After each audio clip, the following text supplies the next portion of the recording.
ভাইরা কেউ কিন্তু মিস করবেন না। কেন হাত তুলছেন না? হাত তোলার অনেক উপকার আছে, বুঝলেন? এই যে রাধে রাধে বলে হাত তুললেন, হাত তোলা আমরা বলি কীর্তনিয়ারা, অনেকে বলে, অনেকে বিরক্তি বোধ হয়। আমি যখন কীর্তনিয়া ছিলাম না, আমারও বিরক্তি বোধ হতো।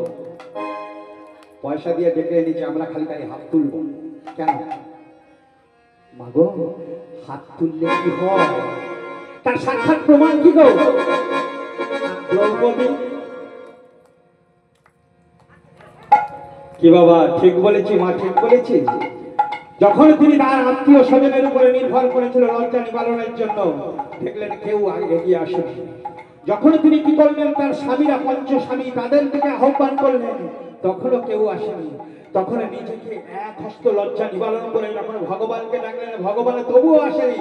যখন দুহাত তুললেন, তখন ভগবান তাকে আইলেও তার কাছে পদার্পণ করলো। দুহাত তোলা মানে কি জানেন বাবা? এই যে হরিবাসরে শুদ্ধ ভক্ত কে আছে জানি না, অনেকেই থাকতে পারে। পরম ভক্ত যার মধ্যে অহংকারহীন, কামনা বাসনাহীন, সেই পরম ভক্ত এখান থেকে, এই যে একবারে যদি রাধে রাধে কৃষ্ণ কৃষ্ণ বলেন, এখান থেকেই সেই উদ্ধার হয়ে যেতে পারে। এটাই উপকারিতা, আত্মসম্বরণ করা, সমস্ত কিছু নিজেকে উজাড় করে দেয় আমার এই হাত তুললাম। বুঝতে পেরেছেন? তাই আজকের কি হচ্ছে, এই যে রাধে রাধে কৃষ্ণ নাম কেন করবো? চেতো দর্পণ মার্জন ভব মহাদাবগ্নি নির্বাপন শ্রেয় কৈরব চন্দ্রিকা বিতরণং বিদ্যাবোধ জীবনং গম্ভীরবর্ধনং প্রতিপাদং পুণ্যমৃত আস্বাদনং সর্বত্র সমর্পণং পরম বিজয়তে শ্রীকৃষ্ণ সংকীর্তন।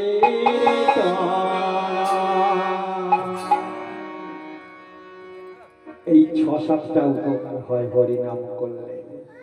চেত দর্পণ মার্জনম,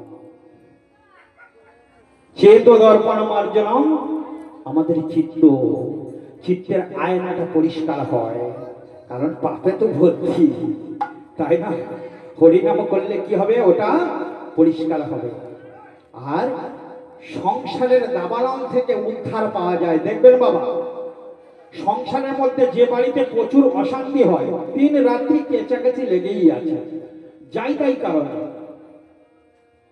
1 মাস আপনাদের গ্যারান্টি দিচ্ছি, 1টি মাস আপনারা করুন, শুদ্ধ চিত্তে পুরুষরা করুন, মায়েরা করুন। মায়েরা কিভাবে করবেন? সকালবেলা, এখন তো আবার অনেক কিছু সিস্টেম পাল্টে গেছে, তাই না বাবা? নেতা দেয়া বা গোবর জল ছড়া দেওয়ার ব্যাপারটা নেই, তাই না? তাহলে মায়েরা খুব খুশি। না গো মা, ক্ষতি হচ্ছে। যেগুলো ভাবছি উন্নত হচ্ছে, সেগুলো ক্ষতি হচ্ছে। কারণ আমাদের শরীরগুলো দেখুন, আজ থেকে 25-30 বছর আগে আপনার গ্রামে কটা লোকের সুগার ছিল গুনতেও পারবেন না, যে একজনও সুগার খুঁজে পাবেন না। এখন দেখুন প্রতি বাড়িতে সুগার ভর্তি, মানে আপনাদের চিনি আর কিনতে হবে না, তাই না বাবা? হ্যাঁ, তাহলে সংসারের দাবানল থেকে রূপ উদ্ধার পেয়ে যাবেন। আর শ্বেতপদ্ম জ্যোৎস্নার ন্যায় আপনার মন এবং সংসার পরিপূর্ণ হয়ে যাবে, আলোয় আলোকিত।